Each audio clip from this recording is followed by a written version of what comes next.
I'm your host, Alex Gray, and welcome to Season 2 of the International Classroom Podcast, where we explore and celebrate the diversity and innovation of education around the world. In each episode, we bring you insights and discussions from experts and educators who share their invaluable experiences and the challenges they've faced and the solutions they've championed. Now, whether you're an educator, a student, or simply someone with a passion for lifelong learning, I invite you to join us on this journey. Now, today I have a very special guest with me. He's a pioneer and a leader in esports education with over 15 years of experience in teaching and developing innovative online courses and programs. He is the founder and director of Fraser-Murison, a company that provides esports education and consultancy services to schools, colleges, and universities. He's also an education advisor for ESI, the global esports company that deals with esports news and events. And he is the BDM and QM Samurai founder at Queen Mary's College, where he oversees the delivery of the world's first online BTEC in esports in partnership with Pearson and the British Esports Association. He's none other than James Fraser-Murison. Now, before we start, a quick reminder. Make sure you follow us on your favourite streaming platforms to never miss an episode. And if you're watching us on YouTube, don't forget to subscribe and hit that like button. We appreciate your support and your feedback. Now on to the episode. James, we'll dive into this. Thank you ever so much for joining me today on the International Classroom Podcast.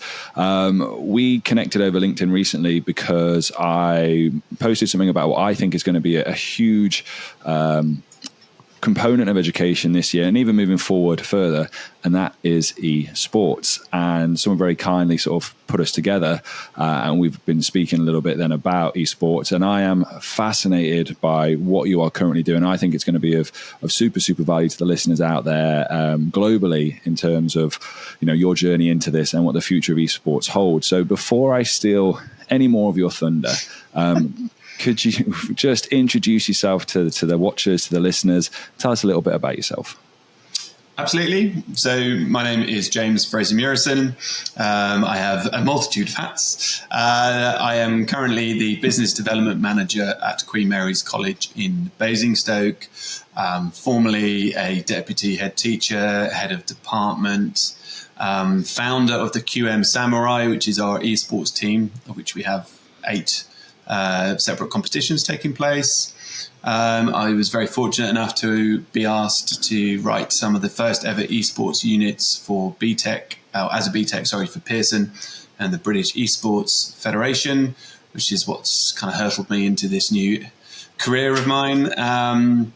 Fortunate enough to speak on behalf of Lenovo and Microsoft and HP on esports and education. I'm now an esports education advisor for ESI, Esports Insider, who are doing wonderful things, which I'll happily talk about as well. And finally, I am the founder director of my own company, Fraser Esports, which is specifically able to deliver certain parts of the esports BTEC into an online format only. And I'm hoping to target some of the 120, 130 odd home educated students with an esports education framework. Wow. When you weren't joking when you said you wore many hats. Yes, this is why I'm so tired. No one's saying that. Well, all these other educators out there, maybe they're too polite to say it to you. So if we backtrack then, I mean, that is, you are well placed to then talk about esports and how it's going, but really interested, how did you find yourself getting into esports? What inspired you to kind of go down that pathway? Well, having always been in education, I've always been relatively au fait with contemporary, engaging, exciting things that the students I teach have been involved in. And I am a gamer of sorts myself. I'm half decent at things like Warzone and Fortnite. I have a 10-year-old now, so he keeps me on my toes with duos and Fortnite, which is pretty cool. But for the last 4 or 5 years, when there's been relevant breaks in lessons, there's been a steady increase of students not going out to a vending machine or getting some fresh air, ideally, but more students over time moving to social media, YouTube, Twitch, to watch esports take place on their mobile or on their PC, competitive gaming or influencers involved in competitive gaming. which kind of then made sense to me to proposition senior management by saying, why don't we put on an esports enrichment club? We've got some PCs here that are more than capable of running, relatively basic games. Put that on, let's see where we go with it. Funnily enough, proved to be incredibly popular for the one session we had. We only had 12 PCs at the time, but we'd have students wait an hour after school to just game with their buddies in the same room, which is great. That led to an increase in putting on more slots of the same thing. And then I was approached by Pearson and the British Esports Federation, as I say, to play a small part in writing that qualification that was released in 2020 now, I think. And fast forward to where we are now, QMC is one of the largest providers of esports education in the UK. We have 54 gaming machines. We have a yoga and a Pilates room. We have a shoutcasting editing room off the back of it. We have our own gaming arenas that I managed to secure £400,000 worth of grant for because it was unique at the time. It has kids' parties in it. It has boot camps in it, etc., etc. And something that was a relatively easy sell because it made a lot of sense because of what people were interested in is kind of where we find ourselves now, really. Yeah, my daughter, I've got a 10-year-old, so my daughter's not long turned 10, and she had her birthday party in November, and there was about 20 kids, and it was a VR, so this virtual headset, sort of Warzone arena.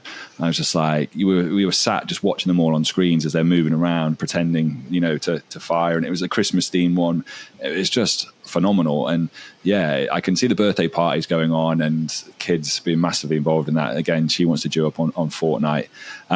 But this is the thing, isn't it? From educators, we can, unless you're seeing it, if you're out on the outside, you might be a little bit skeptical.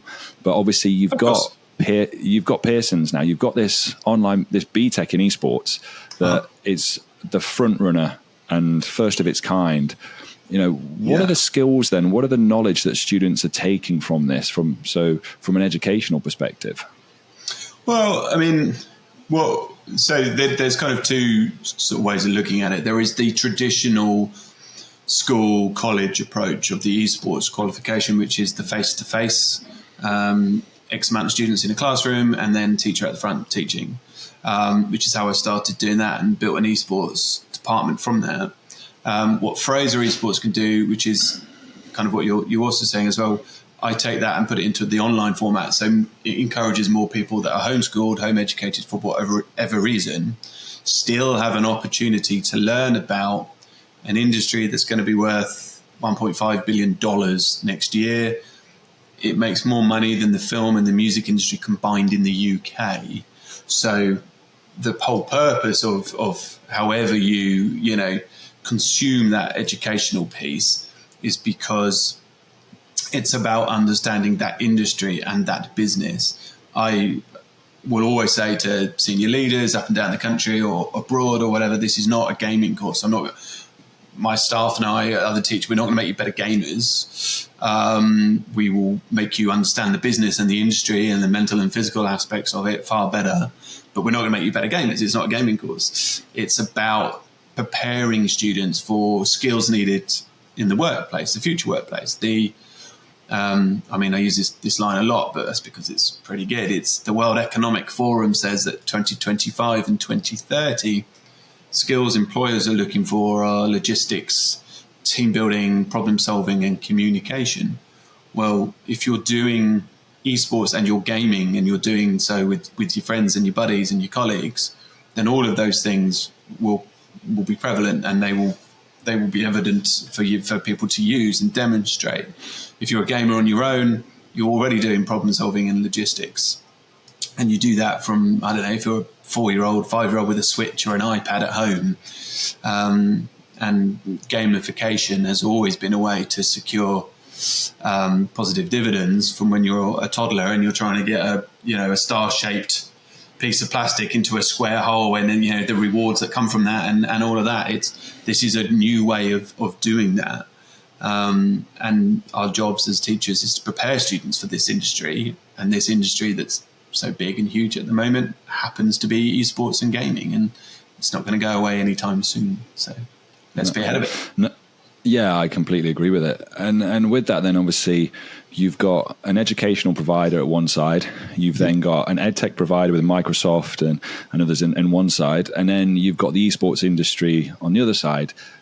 What are the challenges you face with that? Because there's three different entities there that potentially want three different outcomes from this. How do you go about managing that to be the best thing for the students or the teachers?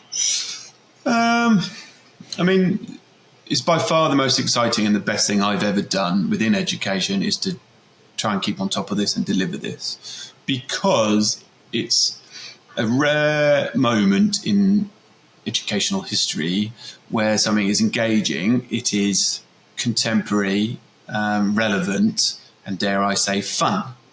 And to get all of those things into a qualification is amazing, right? And hats off to everyone involved in that.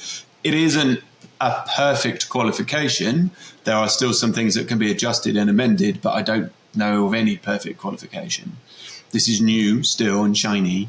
And we are constantly having to, I wouldn't say battle, but reassure schools, colleges, principals, head teachers that this isn't a gaming course. And that just because you don't necessarily know what esports is, or you're not a gamer, or you never were, doesn't mean that you can dismiss this outright.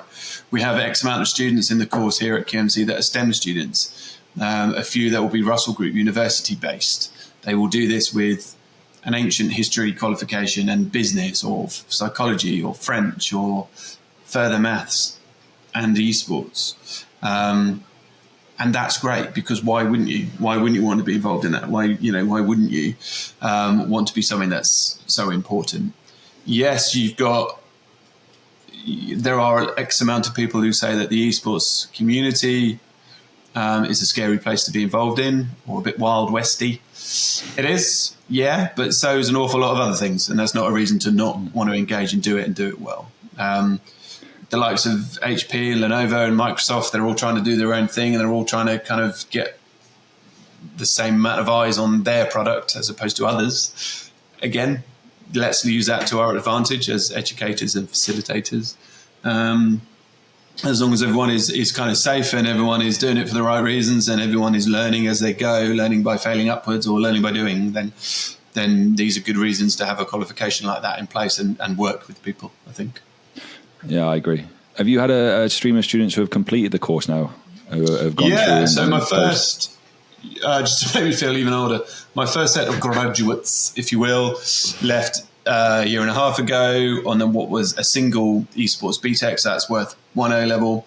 And then my first ever triple BTEC students, extended diploma students, left last summer. And they are in a variety of traditional universities with esports degrees, employment straight off, some in esports or apprenticeships. Because I think I was going to say that's always isn't the higher education, the leaders that you say, the people that don't really know. That's always the biggest concern. It's like, how are we going to use this? How is this applicable? How are we going to, how does this transition into higher education? And the fact is now you've got a case study to use, haven't you? You've got evidence to show that these students can still go on to Russell Groups and all sorts of different universities and be successful. Exactly that. And, if you want to be involved in the esports industry, then although it is difficult to do so for the reasons obviously explained, you aren't probably going to be involved as a player in the same way that, when I was their age, so a good 25 years ago, if you played football, amateur, semi-pro, or you played for the first team on a Wednesday afternoon, you were more than likely still be involved. If you were going to be involved in the football industry at 20, 25, 30, you would probably be a scout or a coach or a manager or I don't know, something like that. It was unlikely that you would go all the way and end up in the Premier League and the Premiership. It is unlikely, although doable, that you will become a professional esport player. You might. But if not, what esports also offers you is a whole load of different careers involving esports, such as social manager, social media manager, creating your own LAN events, being a coach, being a dietitian, being an organised host, shoutcaster, commentator, the whole legal and ethical side of it. Esports players and transfers go for millions in some cases, much like, footballers. So they need lawyers. There are ethics involved, and dare I say, moral issues, as there are and should be in many things. So, there's lots of opportunities other than people just going, well, he's not going to be a pro player. She's not going to make the level. It doesn't work like that. Now, for those of us that are listening there, I'm just going to reiterate the fact you did say dietitian, didn't you? Yes. I'm not a good example of that. Look at me. But if you take esports as a sport, which I do, then the difference between gold and silver in the Olympics and the sprint are marginal gains. They're split seconds. They're technique. They're whatever. If you want to be a pro player, then more often than not, it will come down to marginal gains, either single, duo, teams of 5, whatever, making sure you're all on point at the same time doing your roles. And it will come down to practice. It will come down to sleeping properly. It will come down to when you sleep. It will come down to what you eat. There are many people who have an idea of what an esports player looks like. And to a certain degree, they might be right. But there's also, some Sunday league footballers who aren't exactly athletes either. The best of the best of the best are the ones who are that for a reason. And that is because they do the sensible things and the right things consistently well. Yeah, my other hat very on, diplomatic. It's interesting you mentioned this, and I pulled at that point because a lot more of the films coming out now that my kids are watching and we're watching as kids, it's like the hook for the teenager type of storyline is about esports or someone who's a gamer, that tag. And I remember them saying about people's roles can be about nutrition, and they pulled exactly the same thing that most people of our age, when thinking about gamers, unfortunately have a stereotypical view of a slightly larger than normal person sat behind a keyboard, not moving out of a basement with those slushies. Because that's how Monster Energy drinks and Lynx Africa other drinks are available. But and there will be something like that. There will be people who will go to Oxbridge. They'll go to Cambridge or Oxbridge universities, and also never pick up a console in their life, but also smell of Lynx Africa and Monster Energy drinks and go on and be very happy and very successful. There it is. There you go. That is life. Exactly. The Sunday footballer, the Sunday league made me chuckle. I remember guys just with the cigarettes just in the mouth, just in the warm up. Or half time. Yeah, but exactly. Yeah, and then would just absolutely do you all game. As in, just completely boss it. And so looks can be deceiving. That's the part. Looks can be deceiving. And speaking of that, you mentioned the fact that you look exceptionally tired. I think you look pretty good for a Thursday evening time. Thanks, man. We should hang out back to make everyone else feel good. It's all great. Yeah, no, appreciate that. Well, considering how many hats you wear, I would expect you to be crawling to this, but you seem enthusiastic. I don't give it away. There's an enthusiasm and passion that definitely comes across when you're speaking about this, but you do have a lot of roles. You've got the director of Fraser Esports that you've mentioned now, your company, head of education. You've got, the Samurai, Queen Mary's College. You've got loads going on, all within this educational sphere. Plus outside, it's like, how do you go about balancing those roles? Now, I want to just take 30 seconds of your time to talk about our sponsor, Deep Professional, and the courses they have for educators. Now, the teachers I've spoken with, they want to use ChatGPT, but their schools aren't offering training and they don't know where to start. And that leaves them often feeling completely overwhelmed. As educators, we need a clear, straightforward guide through this landscape. And that's why Deep developed Getting Started with ChatGPT for Educators. It's a comprehensive course designed specifically for educators like you seeking real understanding step by step. Imagine turning the confusion around AI into clarity and transforming that fear into creative teaching methodologies. And with this course, you'll learn how to integrate AI into your curriculum, engage students in innovative ways, and utilize ChatGPT to enhance learning experiences. So, if you're ready to upgrade your teaching methods and empower your students with AI knowledge, join me on this journey. You can enroll today at coursesdeepprofessional.com. The link is in the description, and you can get started with teaching AI. back to the episode. Sometimes not well. Sometimes I'm late for that meeting and I'm late and I turn up thinking it's for some other company or whatever. No one is forcing me to do any of these things. So I do them because I genuinely have an interest and a passion for them. I am very fortunate enough to have these opportunities because I hope I work hard and I hope I'm, competent enough to demonstrate I can give things back to these companies as well.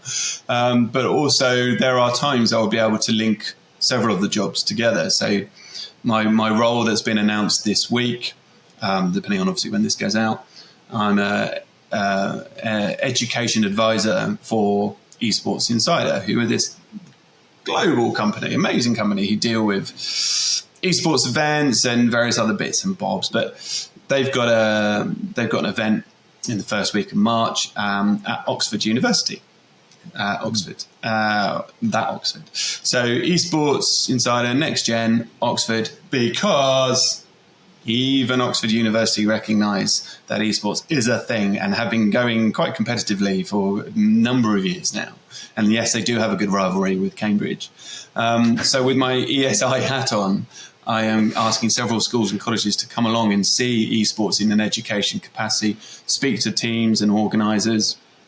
I'm trying to put something together with traditional football teams to come along and have a conversation about traditional sport versus esports. And I also get to talk about how esports and education has been really beneficial to my students here at QMC over the years. So when I'm lucky, all of these roles kind of go together quite nicely. Next week, I'm at Pocket Gamers at the start of the week in London. Wednesday, Thursday, Friday, I'm speaking on behalf of Lenovo at BET because I can share everything I got wrong before I got right. And then hopefully people get more of the right stuff right. But it's a great time to be involved in this industry for that. And I'm very fortunate to do so. And when I'm really lucky, I can have ideally one meeting that covers many bases and many hats. And then we kind of go from there, really.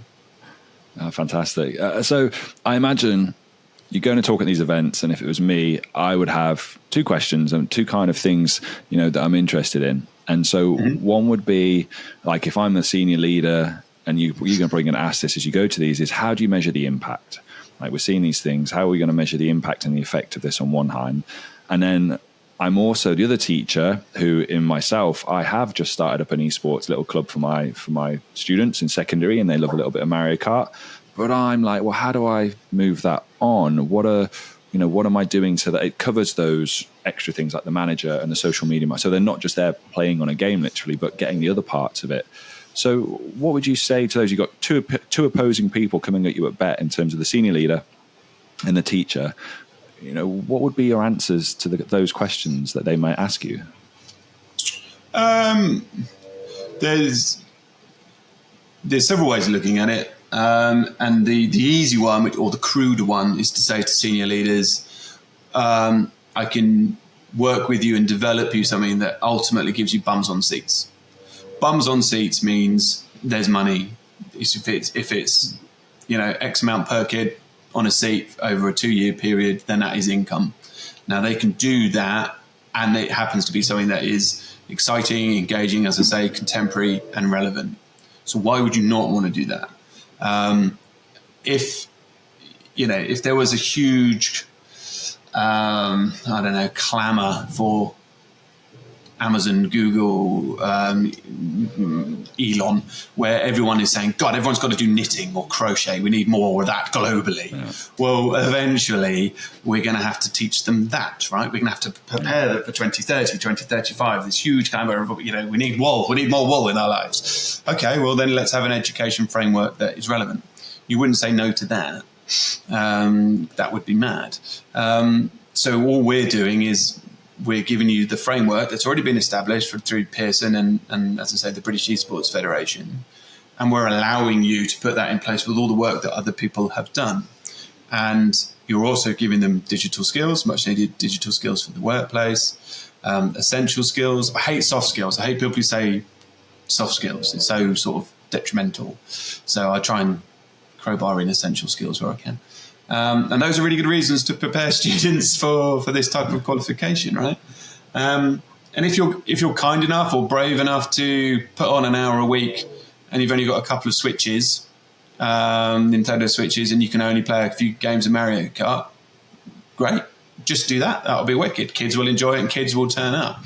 And if you want to kind of expand into BTEC land or other qualifications like that, then look at the specification. And as I said at the start, a year or two ago, my esports department was made up of, one myself, who has an English background, one who has only ever taught business, a sports teacher, and 2 creative media teachers. And we all called ourselves esports teachers, because we were, and we just divvied up the units that were relevant to each skill set. There is no esports teacher per se, despite what I call myself on social media. We are learning with them, with those students, because the qualification is still pretty new, but we're doing it with a business focus or a sports focus or a creative media focus. Amazing. I'm excited just from listening to you.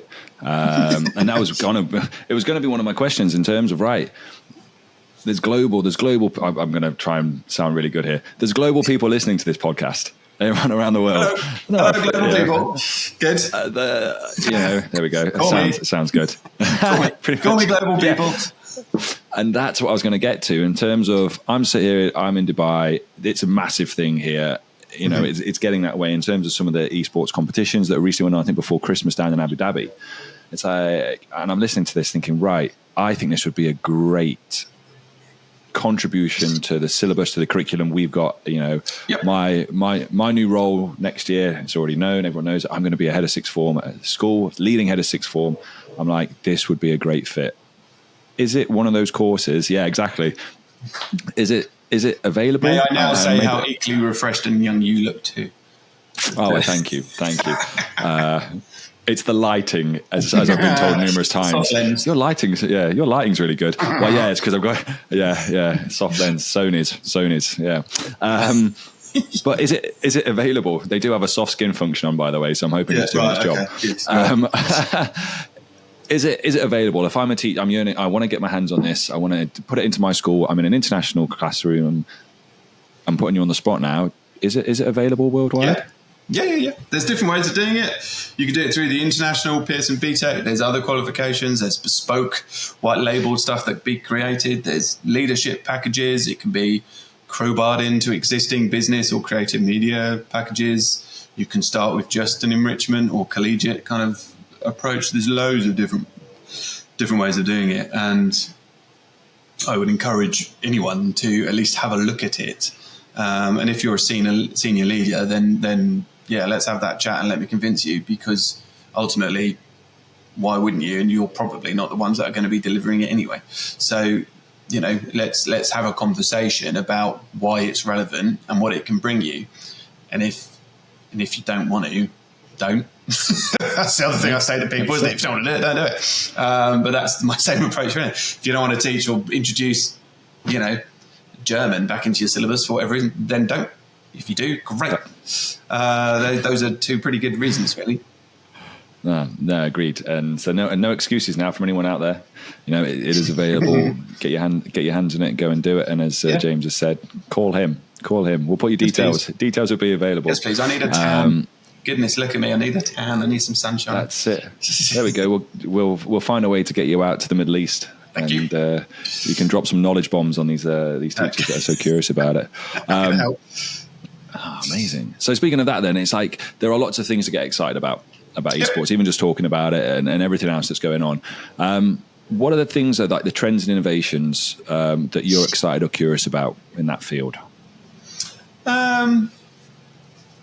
Well, one of my other hats, which I don't think I've mentioned yet, is I work for Yo-Yo Tech, and Yo-Yo Tech are an esports arena company. And about 1.5 years ago, 2 years ago, they just did B2C stuff, really, where they made amazing gaming machines, and they delivered them to people who wanted gaming machines, right? And they did a bit of B2C, B2B.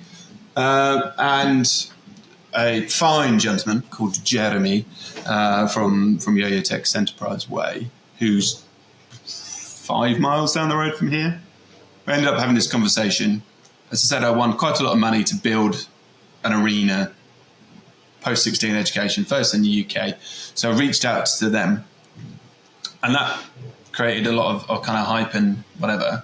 And so I'm excited about what's happened now with them, where they've gone and built arenas for Newcastle United or Media City in Manchester. There's been a conversation with Wrexham, those cheeky chaps in Wrexham, they're a bit busy at the moment, winning Emmys, I think, from Netflix. And normal schools, traditional schools, international schools, boarding schools that are now looking at putting in an arena, 16, 20 gaming machines. You get fancy ones where they disappear in the desk and it turns into a STEM classroom, all because it's gearing up for this kind of new way of office life. It's really exciting. So from an educational perspective, that's quite cool to see more and more people with each passing academic year go less about what the hell is esports, but more of a, how can I use this in my curriculum? How do I use this in my school? So that's quite cool because, as I say, I've sort of watched that unfold at the start and lucky to be a part of that. From a more kind of traditional answer to that question, there's an alleged esports winter taking place, as there are with many other companies globally, where you're looking at kind of staff layoffs or things like that, unfortunately. But there is always the joy and excitement of seeing more and more people get involved with competitions, more and more people watching. I think more people watched the League of Legends finals again last year than the Super Bowl and the World Cup final, right? Nuts. So I always say to people, how can that, you have something that's worth so much money and yet still be niche at the same time? It's mad. So I look forward to having those conversations. And also just watching kind of it slowly get some of the positive recognition it deserves, because we're also able to do things for students that might have an EHCP or their SEND students. I'm talking specifically about the UK, and those acronyms and titles will be something different abroad, I guess. But now they've got an involvement and they've got a passion and they've got a place. We've created some really great online safe spaces for the LGBTQAI plus community in Minecraft. You look at what Unreal Engine is doing now with Fortnite and the fact that you can be your own game designer now to a very high level using things like, as I say, Unreal or Unity. And the really exciting thing for me is the sheer scope and excitement of what Lego Fortnite has done in the 2 months that Lego and Fortnite buddied up. I will quite happily spend a couple of hours wandering around my own little Lego world, hanging out with Lego buddies, building, because it's just nice. And you can turn that into problem solving and logistics and an easy subject on physics and whatever. It's I don't think we realise quite how lucky we all are to have it just there and then. So there you go. Yeah, that's amazing. It's got me racking my brain, because that's always the thing, isn't it? Like the advice we can give. You've got these wonderful platforms, but there's not. I think it's a niche thing of people out there know how to implement it and actually embed it successfully to get something out of it. Like I look at it as a scientist, and as soon as you say physics, I'm just like, even though I'm not a physicist, but it might be, how could I incorporate this time of game-based learning or gamification or this platform to create something? And that for me is the interconnect that's currently missing in teacher development, in terms of having someone who can show, look, this is how you can do it. It's this simple, but there just isn't, because there's not enough people out there. There'll be people going, I'm a physics teacher, I'm a maths teacher, but I'm not a gamer. Well, if you're deemed to be that academically smart, then you can cope with a Lego player and 4 buttons. That's all it's 4 buttons, maybe 5. But it's not. You're not asking to redeploy or create Deep Blue here. We're asking you to pick up a controller and move a Lego character around and build a hut. That's it. Yeah, that's it. I'm not a gamer. We have bits here. I'm not a gamer. I'm not someone who I do bits. I can play a bit of FIFA. We've got our PlayStation. My daughter, as I said, 10-year-old, massive into it. And it's so funny that you mentioned League of Legends, because she loves the song. And funnily enough, we were home at Christmas, and her uncle. And then bear in mind, there's a 20-year age gap here between the two of them, give or take. And she's singing this song, and he's like, "How do you know that?" And she's like, "It's one of my favourite songs. It's from League of Legends." He's like, "I love that game." He took her up. He's got a proper gaming setup. Does he? Yeah. And he's like, "Come and have a look at this." And she was like, and this is then the worst thing. She's like, "Dad, can I can I get one of those? And I'm like, maybe when you're older, because it's just the expense part. But and I think that's the beauty of it. Like, we're talking here, and I'm just going to generally say this as relatively young looking middle-aged men, but we're talking here, you know, we're both there, about connecting with students who 30 years and things coming back in. Like, you've got, just as an example, my wife went and picked up like Sonic, like classic Sonic to play, and my kids were like, and so you kind of miss that point where there's a huge like connection that can take place between these games with different generations of people, and sharing stories and tactics and learning that can really take place. So I find that fascinating.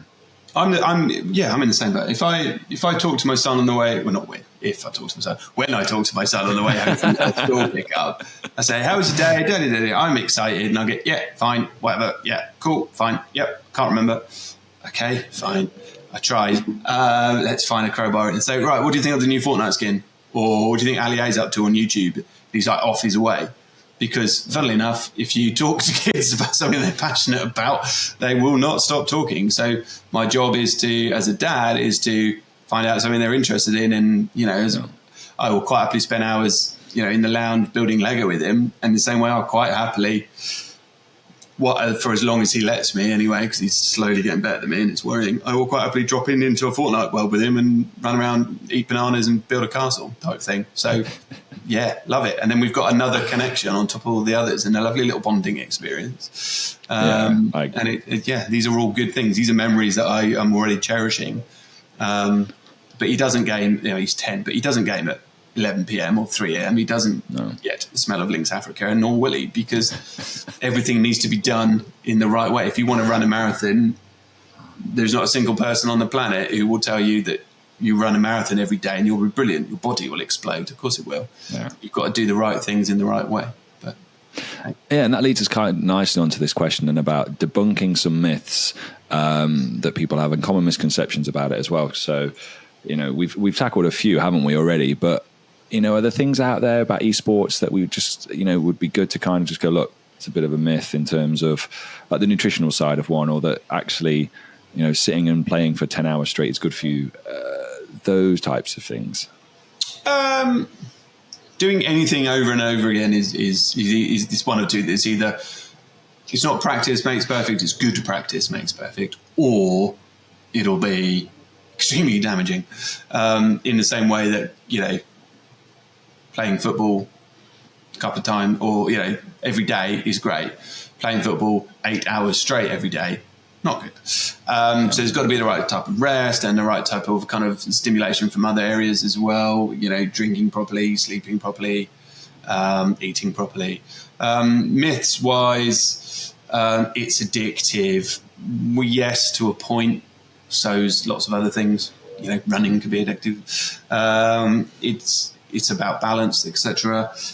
It makes you violent. Nope. There's more and more surveys with each passing day of sensible people who will say there is no commonality there at all.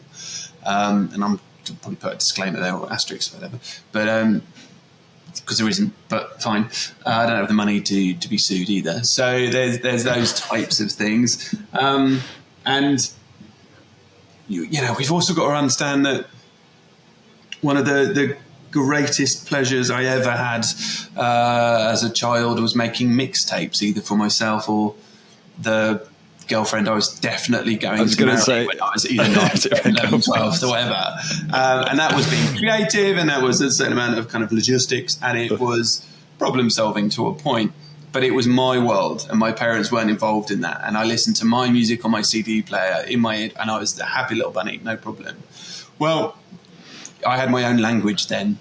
I don't know, what was I? It was something like cowabunga or something awful like that, right? So now these students and young people, based on the technology they've got their hands on, including, you know, smartphones et al., they're empire builders, right? They talk their own language. You know, if something isn't a problem, then they will write NP in a chat, because why the hell would you want to write no problem? We have OK. Right, yeah. So they can have NP, they can have in real life IRL. I don't mind. I've got to learn it. I've got to stay on top of it for loads of reasons. But They are empire builders. I've got 2 screens in front of me, much like yourself, I'd imagine. Dirty there. These guys will whiz around and be on their phone and close this and type this and do this, and they will empire. We're not very good as a generation and generations older than us to recognise that is a talent to a certain degree, and there needs to be as much pivot up top to respect and understand what they're doing in terms of the skills they're learning, and tell them that they're learning skills in the same way that they occasionally will have to meet us in the middle as well. So yeah. No, I think that's an important point you've raised, because like we have it in school. I'll give you an example here. It's like I hate using the textbook, and so I won't. Or if I do, I'll use the ebook. So I'll have a PDF online, I'll pull it down. But from a generational perspective, looking down, they're like, well, this is what we did. My son, daughters should also have that, because it's understanding or knowing the difference. And you've just hit that nail on the head. Is that we look at students or our own children and the amount of time they have on screens and devices and doing, and like you said, and I think actually someone on my LinkedIn did post this in terms of there is no connection between, a lack of, I think it was like whatever again, I'm going to give it a fluffy one just in case, but there isn't a connection between the screen time and a lack of learning. And I think it kind of came out of COVID studies. And so it's understanding those points, isn't it? The world we live in. And I think people's conversations, even around AI and the impact that might have, and I say might, it's no guarantee in terms of however many people pick it up, but it's the same with this, isn't it? In terms of being appreciative of the skill sets that our students are learning. And I love that term you made, empire building. I think that's great. I'm going to steal that one. It's great. No problem at all. I mean, once we've gotten out of bed, then we are guilty that we will sit on the sofa and watch something on Netflix. 20 minutes of it has passed by. We've not spoken to each other on the under end of the sofa, but I have managed to update my LinkedIn, like something on Instagram, do something on X. It's like, oh, hang on. And that is after I've done an entire day of being on screens like this. So my son doesn't have that at school because, they're not allowed mobile phones, and they might have one iPad in a class of 30 or whatever. His screen time might be 2 hours in a day. God knows he'd like more. That includes morning and the afternoon, evening. Mine's 7 or 8 hours minimum every day, So, and when I get home, whatever. So, it's checks, balances, swings, roundabouts, and other cliches. All those things, all that jazz. There we go. There's another one. Yeah. Perfect. So let's wrap this up then, because you've mentioned, I've got a few questions, a few final ones, just to, I think are going to be interesting ones for you. So in terms of you, obviously numerous different hats, numerous different roles, but what are some of the personal and professional goals that you've got and have got set? You've got all these different companies, all these different educational components going on. What are your goals and wants for this year ahead? So I've never had my own business because I've always been in education. So Fraser-Murison is relatively new. Do I know what I'm doing?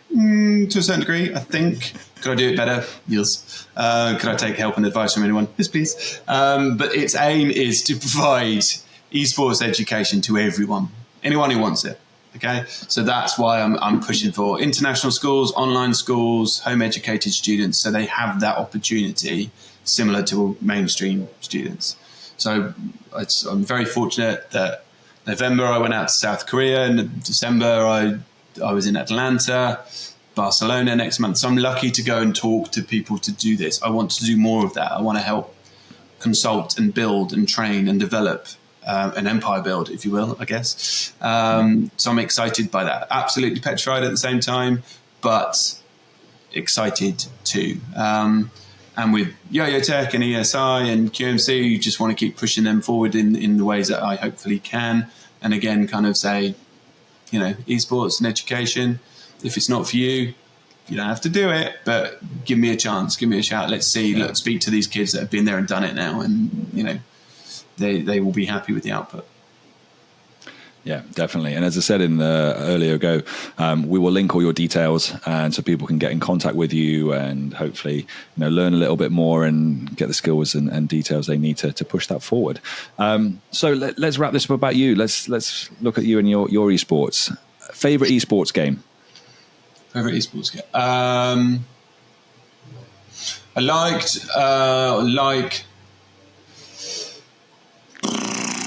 if I've got the time, which is a rare thing, I like to be able to sit down and watch a League of Legends game knowing that for 20 minutes, bugger all's going to happen and then it all kicks off. That's quite fun. Fast-paced stuff, I will take Apex or things like Warzone, Counter-Strike, mainly because that's more akin to the type of thing that I enjoy doing, but also because it's so fast-paced and quick and exciting, then I like that. And I'm 42, but I'm absolutely in love with Fortnite. I think it's a genius game. And it's not perfect, but the things you can do and how beautiful it looks, and it's like really quite rich tapestry of storylines that I've had to learn because of my son. It's pretty clever stuff, you know. So yeah, those are my kind of go-tos, I would say. Yeah, my daughter's we've just allowed her onto it, and I watched it, and I was like, this is just like Free Guy, as in like the film. It just reminds me perfect of that. And my wife was like, oh yeah, it really does. It really does. Yeah. All right, last one for those aspiring esports individuals who want to get into the level of esports or professionals. What advice would you give them for those people who are wanting to pursue a career in the esports industry? I mean, this is an easy one in the sense that this is the advice I've given every student. Most of them might listen to me for 10 years easy, in a sense that two things: turn up on time all of the time and work your ass off. So that's three things, I suppose, but the same one. Turn up on time all the time, work your ass off, right? Apologies for any swearing. Because if you can't do that at college, you're going to struggle to get a half-decent recommendation for me for employment or employers. And if you don't turn up for employers, you won't be employed for long. Those are pretty age-old pieces of advice, right? The other thing is, if your social media outpouring or moments of regret or sadness or silliness at 3 a.m., more and more companies will look you up online. Why wouldn't you? We look teachers up online on their social media presence, right? Everyone does that. Okay. If you haven't got a closed account or a locked account, then it's fair game, right?